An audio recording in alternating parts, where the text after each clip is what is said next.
जय हिंद दोस्तों, मैं शैलेंद्र अग्रहरी आप लोग का स्वागत करता हूं आपके अपने YouTube channel smart study bye Shailendra sir में। जैसा कि दोस्तों आप लोग जानते हैं, हम लोग इस समय सॉल्व कर रहे हैं टीजीटी पीजीटी नेट जीआरएफ का प्रश्न पत्र। आज हम लोग देखेंगे 30 सितंबर 2013 में तृतीय प्रश्न पत्र जो आया हुआ था। तो आज का पहला क्वेश्चन दोस्तों स्टार्ट करते हैं बिना टाइम को बर्बाद किए हुए। आल्हा गाए जाते हैं। आल्हा कब गाए जाते हैं दोस्तों? आल्हा वर्षा ऋतु में गाए जाते हैं। ठीक है। दूसरा क्वेश्चन, आचार्य रामचंद्र शुक्ल ने हिंदी साहित्य का आविर्भाव माना है। ठीक, आविर्भाव माना क्या? प्राकृत के अंतिम अपभ्रंश अवस्था से। ठीक, नाट्य वृत्तियों की संख्या कितनी है? 4 है दोस्तों। रस निष्पत्ति के संदर्भ में अनुमितिवाद की स्थापना की किसने किया दोस्तों? शंकुक ने किया। साधारणीकरण अवलंबन तत्व धर्म होता है, यह मान्यता है किसका है? आचार्य रामचंद्र शुक्ल जी का। क्या है? साधारणीकरण अवलंबन तत्व धर्म होता है, यह मान्यता किसका है? आचार्य रामचंद्र शुक्ल जी का है। रणमल छंद नामक काव्य के रचनाकार हैं श्रीधर जी। गोरख जगायो जोग भगत भगायो लोग, यह उक्ति है किसकी है दोस्तों? यह है तुलसीदास जी की है। जयदेव से प्रभावित विद्यापति की रचना है, क्या है दोस्तों? पदावली। जयदेव से प्रभावित विद्यापति की रचना क्या है? पदावली है। आगे चलेंगे दोस्तों। उज्ज्वल नीलमणि के रचयिता कौन है? रूप गोस्वामी जी हैं। कौन है? रूप गोस्वामी जी हैं। आचार्य भरत के अनुसार नाट्य मंच के प्रकार कितने हैं दोस्तों? 3 हैं। मीराबाई की उपासना की थी किसने? माधुर्य भाव की उपासना थी। मीराबाई की उपासना थी, कैसी थी? माधुर्य भाव की थी दोस्तों। आगे चलेंगे। क्या है? सूरदास मलुकदास। सूरदास, मलुकदास, कबीरदास तथा कुंभन दास में से ज्ञानेश्वरी शाखा के कवि नहीं हैं। तो कौन नहीं है दोस्तों? कुंभन दास ज्ञानाश्रयी शाखा के कवि नहीं हैं। और देखिए मेन जो है ज्ञानाश्रयी शाखा के कवि तुलसीदास जी हैं, और अन्य कवि में सुंदरदास मलुकदास भी आते हैं। ठीक। मधुमालती नायिका है, क्या है? मंझन द्वारा कृति काव्य की, मंझन द्वारा रचित काव्य की। ठीक है, मधुमालती नायिका कहाँ है? मंझन द्वारा रचित काव्य की नायिका है मधुमालती। अगला क्वेश्चन है दोस्तों, क्या है अगला क्वेश्चन? भ्रमर गीत प्रसंग की कथा का वर्णन भागवत के 10वें स्कंद में है। ठीक है, भ्रमर गीत प्रसंग की कथा का वर्णन भागवत के 10वें स्कंद में है। कर्म जोग पुण्य ज्ञान उपासना सब पर ही भ्रम भरमायो, श्री वल्लभ गुरु तत्व सुनायो लीला भेद बतायो, ये किसकी है दोस्तों? सूरदास जी की है। ठीक, कर्म जोग पुण्य ज्ञान उपासना सभी भ्रम भरमायो, श्री वल्लभ गुरु तत्व सुनायो लीला भेद बतायो, किसकी है दोस्तों? सूरदास जी की है दोस्तों। रामाज्ञा प्रश्नावली रचना है किसकी है? तुलसीदास की है। रामाज्ञा प्रश्नावली रचना किसकी है दोस्तों? तुलसीदास की है। आगे चलेंगे। मलिक मोहम्मद जायसी ने आखिरी कलाम में प्रशंसा की बादशाह बाबर की। ठीक है, मलिक मोहम्मद जायसी ने आखिरी कलाम में प्रशंसा की किसकी? बादशाह बाबर की। सूरदास की रचनाओं में अलंकारों और नायिका भेदों के उदाहरण प्रस्तुत करने वाले कूट पद हैं साहित्य लहरी में हैं। सूरदास की रचनाओं में अलंकारों और नायिका भेदों का उदाहरण प्रस्तुत करने वाले कूट पद किसके हैं? साहित्य लहरी में है दोस्तों। रसखान शिष्य थे किसके? गोस्वामी विट्ठलनाथ के शिष्य थे। रसखान शिष्य किसके थे? गोस्वामी विट्ठलनाथ के शिष्य थे दोस्तों। आगे चलेंगे। शब्दार्थों सहितो काव्यम, काव्य लक्षण के प्रेरता कौन है? भामा जी हैं। बिहारी लाल आश्रित कवि थे महाराजा जयसिंह के। बिहारी लाल आश्रित कवि थे महाराज जयसिंह के। अभिधा उत्तम काव्य है, अभिधा उत्तम काव्य है मध्य लिक्षणालीन, अधम व्यंजना रस विरस उल्टी कहत नवीन।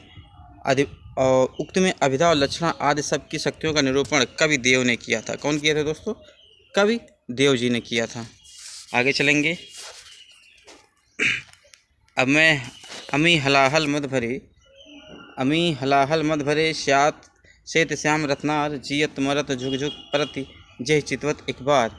दोहा वर्णित है कहाँ? अंग दर्पण में वर्णित है दोस्तों। घनानंद थे, कैसे थे घनानंद? वैष्णव संप्रदाय के निम्बार्क संप्रदाय शाखा से थे घनानंद। ठीक, अपनी कहानी का आरंभ ही उन्होंने इस ढंग से किया है जैसे लखनऊ के भाड़ घोड़ा कुदाते हुए महफिल में आते हैं। आचार्य रामचंद्र शुक्ल जी ने किसके संदर्भ में कहा है? इंसा अल्लाह खा के संदर्भ में कहा है दोस्तों। सखा प्यारे कृष्ण के गुलाम राधा रानी, यह पंक्ति किसकी है? भारतेंद्र हरिश्चंद्र के बारे में है दोस्तों। सखा प्यारे कृष्ण के गुलाम राधा रानी के यह पंक्ति है भारतेंद्र हरिश्चंद्र के बारे में। कृष्णायन रचना है किसका? महाकाव्य विधा की। कृष्णायन रचना किसका है? महाकाव्य विधा की है दोस्तों। अगला क्वेश्चन, लाला सीताराम, हजारी प्रसाद द्विवेदी, मोहन राकेश तथा नागार्जुन में कालिदास के मेघदूत का अनुवादक नहीं है, तो मोहन राकेश, ठीक, मोहन राकेश अनुवादक नहीं है। बाकी आपका लाला सीताराम, हजारी प्रसाद द्विवेदी, नागार्जुन कालिदास के मेघदूत का अनुवाद किए हुए हैं दोस्तों। संयोगिता स्वयंवर, महाराणा प्रताप, तप्ता संवरण, रणधीर प्रेम मोहिनी में से श्रीनिवास दास का नाटक नहीं है, तो महाराणा प्रताप का नहीं है दोस्तों। बाकी संयोगिता स्वयंवर, तप्ता संवरण, रणधीर प्रेम मोहिनी में से श्रीनिवास दास का नाटक के सभी हैं दोस्तों। आगे चलेंगे, भागवती उपन्यास है। भागवती उपन्यास क्या है? एक सामाजिक उपन्यास है दोस्तों। भागवती क्या है? एक सामाजिक उपन्यास है। आगे चलेंगे, खड़ी बोली में लिखित हिंदी का प्रथम महाकाव्य क्या है? प्रिय प्रवास है। ठीक है, खड़ी बोली में लिखित हिंदी का प्रथम महाकाव्य प्रिय प्रवास हो गया। भारत भारती का रचनाकाल क्या है? सन 1911। यूसीजी ने अपने उत्तर कुंज में इस प्रश्न का उत्तर सन 1912 में दिया है, जो कि इसका प्रकाशन काल था 1912, लेकिन रचनाकाल 1911 है दोस्तों। साधारणीकरण और वैचित्रवाद निबंध किसका है? रामचंद्र शुक्ल जी का दोस्तों। साधारणीकरण और वैचित्रवाद निबंध रामचंद्र शुक्ल जी का है दोस्तों। इस करुणा कलित हृदय में अब विकल रागनी बजती है, क्यों हाहाकार स्वरों में वेदना असीम गरजती है। काव्य पंक्तियों के रचनाकार का नाम है जयशंकर प्रसाद जी। क्या नाम है दोस्तों? जयशंकर प्रसाद जी है। रंग दर्शन के लेखक कौन है दोस्तों? नेमिचंद जैन रंग दर्शन के लेखक हैं। हिंदी जात की अवधारणा के प्रवर्तक कौन हैं? रामविलास शर्मा जी हिंदी जात की अवधारणा के प्रवर्तक हैं। उपेंद्रनाथ अस्क, प्रेमचंद, विष्णु प्रभाकर तथा जैनेन्द्र में से गांधीवादी साहित्यकार नहीं हैं। कौन नहीं है? उपेंद्रनाथ अस्क जी नहीं है दोस्तों। ठीक। कुंतक ने वक्रोक्ति के भेद माने हैं। कितना माने हैं? 6। कुंतक ने वक्रोक्ति के भेद कितने माने दोस्तों? 6 माने हैं। आगे चलेंगे दोस्तों, प्रतीकवादी आंदोलन का उदय हुआ किसमें? फ्रांस में हुआ दोस्तों। प्रतीकवादी आंदोलन का उदय हुआ कहाँ? फ्रांस में। जीवन काल के क्रमानुसार कवियों का सही अनुक्रम क्या है? जगन्नाथ दास रत्नाकर, रामनरेश त्रिपाठी, जयशंकर प्रसाद, सूर्यकांत त्रिपाठी, निराला। ठीक है, जीवन काल के क्रमानुसार कवियों का सही अनुक्रम क्या है? जगन्नाथ दास रत्नाकर, रामनरेश त्रिपाठी, जयशंकर प्रसाद, सूर्यकांत त्रिपाठी, निराला। आगे चलेंगे दोस्तों, ज्ञानेंद्र कुमार के उपन्यासों का प्रकाशन काल के क्रम से सही अनुक्रम क्या है? अच्छा, प्रकाशन काल, इसका क्वेश्चन कुछ छूट गया दोस्तों। आगे चलते हैं, सुविलित कवियों में देखते हैं क्या दिया गया है। सुभद्रा कुमारी चौहान कवि हैं और कविताएं हैं। जैसे सुभद्रा कुमारी चौहान, ये कविता है वीरों का कैसा हो बसंत। वीरों का कैसा हो बसंत, ये किसका है दोस्तों? सुभद्रा कुमारी चौहान का है। और एक रश्मि कविता है, इसके लेखक कौन है? महादेवी वर्मा जी हैं। कैदी और कोकिला कविता के कवि कौन से? माखनलाल चतुर्वेदी जी है। भैंसा गाड़ी ये एक कविता है। भैंसा गाड़ी एक कविता है, इसको लिखने वाली कवि का नाम है भगवती चरण वर्मा जी। ठीक है, आगे चलेंगे दोस्तों, कुछ पत्रिका हैं, उनके संपादक से इनको सम्मिलित कराना है। जैसे समालोचना के संपादक, समालोचक एक पत्रिका है, इसके संपादक हैं कौन है दोस्तों? चंद्रधर शर्मा गुलेरी जी हैं। इंदु पत्रिका है, इसके संपादक अंबिका प्रसाद गुप्त जी। अभिदो पत्रिका है, इसके संपादक है मदन मोहन मालवीय जी। प्रताप पत्रिका है, इसके संपादक गणेश शंकर विद्यार्थी जी हैं। आगे चलेंगे दोस्तों, कुछ उपन्यास है और उपन्यासिका हैं, जैसे देखते हैं क्या। मनु भंडारी उपन्यास हो गया, उपन्यास के उपन्यासिका कौन है? मनु भंडारी जी हो जाएंगे। ठीक है, और कृष्णा सूरजमुखी अंधेरे में, ये इनको लिखने वाले कौन हैं? कृष्णा शोभती जी हैं। चितकोबरा को लिखने वाले मृदुला गर्ग जी हैं। छिन्न मस्ता के लिखने वाले प्रभा खेतान जी हैं। छिन्न मस्ता के लिखने वाले कौन हैं? प्रभा खेतान जी हैं।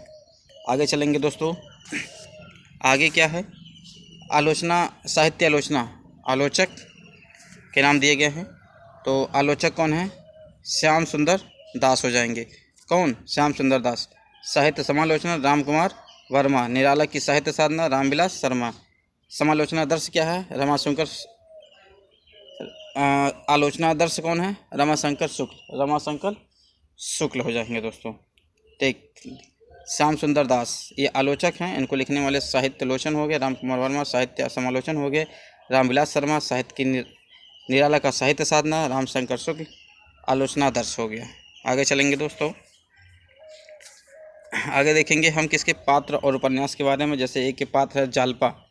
जालपा एक पात्र है, उसको लिखने, और ये किस में मिलता है? गबन में मिलता है।